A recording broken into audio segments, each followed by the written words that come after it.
Saudamos aos nossos internautas com a Shalom do Eterno, sendo-lhe grato pela oportunidade de poder aprender de Sua palavra e acatar as orientações e direcionamento para o nosso crescimento espiritual. Estamos estudando sobre a vida do rei Ezequias, as coisas certas que ele fez, deixando-nos exemplos para imitá-lo. Por isso, foi escrito na Taná estas histórias que nos ajudam em nosso crescimento espiritual e outras áreas de nossa vida. Outras coisas a evitar, coisas negativas que trazem consequências desagradáveis.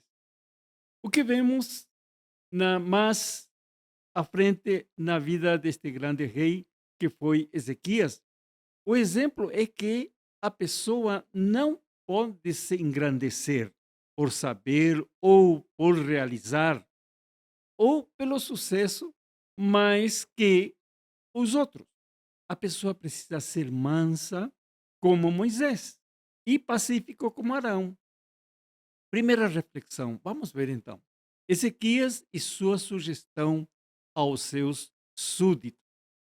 O que Ezequias estava sugerindo aos seus convocados que é necessário de consertar e abandonar os erros cometidos pelos seus pais no passado, pelos quais vieram o humilhante castigo, ou seja, a humilhante castigo da parte de Hashem.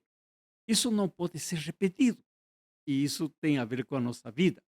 O que hoje cada indivíduo deve fazer, os nossos sábios dão ênfase à grandeza do arrependimento, dizendo, no nível em que Baalei Teshuvah, penitentes, se encontram, nem mesmo os completamente justos conseguem ficar.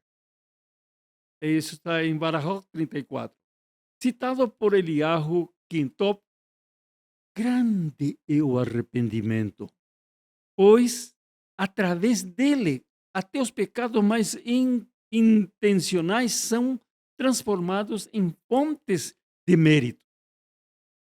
Em Rosh Hashanah, cita, grande é o arrependimento, pois ele cancela o que Deus decretou para o homem. Em Devarim, Rabá 2 diz isso. Os portões da reza às vezes estão abertos e às vezes fechados, mas os portões do arrependimento estão sempre abertos. Interessante isso. O poder da Teshuvah, o arrependimento, é tão grandioso que basta pensar em se arrepender para já se elevar não apenas para o primeiro ou para o segundo firmamento, mas para a presença do trono da glória. Ezequias deu ênfase à sua reforma religiosa em Jerusalém, convocando a todos para fazer Teshuvah. Hoje há uma necessidade que líderes e pessoas que são influentes, instrutores da Torá, ensinem sobre a grandeza do caminho do retorno ao eterno. Se temos no Brasil milhões de pessoas em cujas veias correm a cultura dos seus antepassados, precisam acordar para voltarem. Ezequias proclama em alto e claro som, dizendo: agora, filhos meus, não sejais negligentes, pois o Senhor vos tem escolhido para estar diante dele e para o servirdes, e para serdes seus ministros, queimadores de incenso. No versículo 11, ele foi ouvido. A pessoa não precisa ser um Zaquém, um Rosh, um Moré, uma Morá, ou um Shamash, ou com um conceituado cargo na sinagoga, para convocar pessoas para não serem negligentes.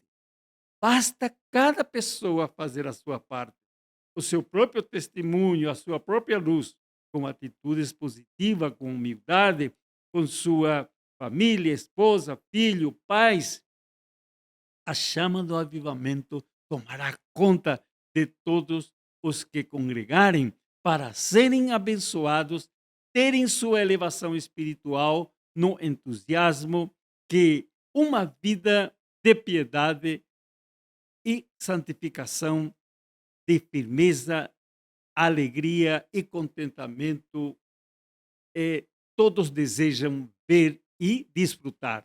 Como a decisão pessoal de Ezequiel influenciou todos quantos ouviram. Vamos aos textos dos versículos 12 ao 14. Os líderes que se uniram a o que Ezequias ordenara, o que fizeram?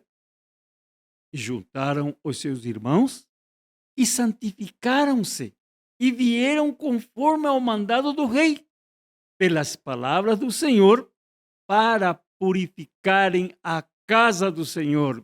E os sacerdotes entraram na casa do Senhor para a purificar e tiraram para fora, ao pátio da casa do Senhor, toda sujeira, toda imundícia que se acharam no templo do Senhor. E os levitas a tomaram para levarem para fora ao ribeiro de Cedrom. Começaram, pois, a santificar no primeiro dia do primeiro mês, e ao oitavo dia do mês vieram ao alpendre do Senhor e santificaram a casa do Senhor em 8 dias. E no dia 16º do primeiro mês acabaram.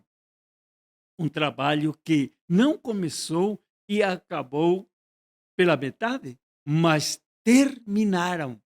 Pergunto, será que isto nos incita a verificar em nossa congregação, primeiramente em nossas vidas, depois na nossa congregação, como estão as coisas? Será que há necessidade de uma limpeza? Será que há algum tipo de contaminação? Será que os que participam da sinagoga são efetivamente leais, obedientes, submissos, santificados à vontade do Senhor?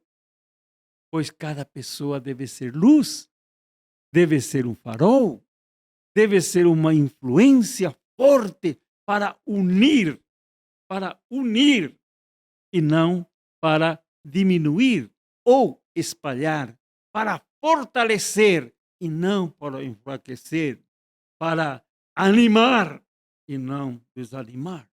Há muitos que se retiram por picuinhas.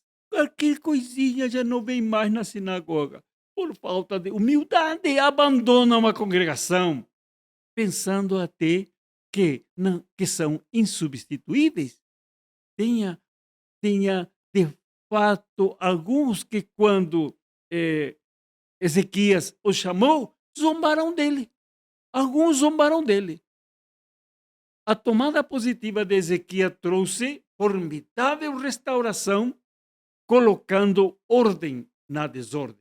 Promoveu alegria e satisfação, contagiante em todo Israel. Quando a pessoa toma uma atitude que é de acordo com os propósitos de Hashem, uma resolução e posição de felicidade e lealdade com obediência restrita para o Eterno, as coisas que se faz resulta em louvor, abodá, gozo, tefilá. Versículo 25 e 26. Estabeleceu Ezequias a turma de músicos, cantores, para louvarem ao Eterno. Tudo isto era atribuído à obra de Deus, que levanta pessoas e o capacita para corrigir o que está errado e estabelecer o que realmente, em verdade, agora o Eterno quer que seja feito. E diz o texto no versículo 36, e Ezequias e todo o povo se alegraram por causa daquilo que Deus tinha preparado para o povo, porque com boa vontade, rapidamente, apressuradamente se fez esta obra.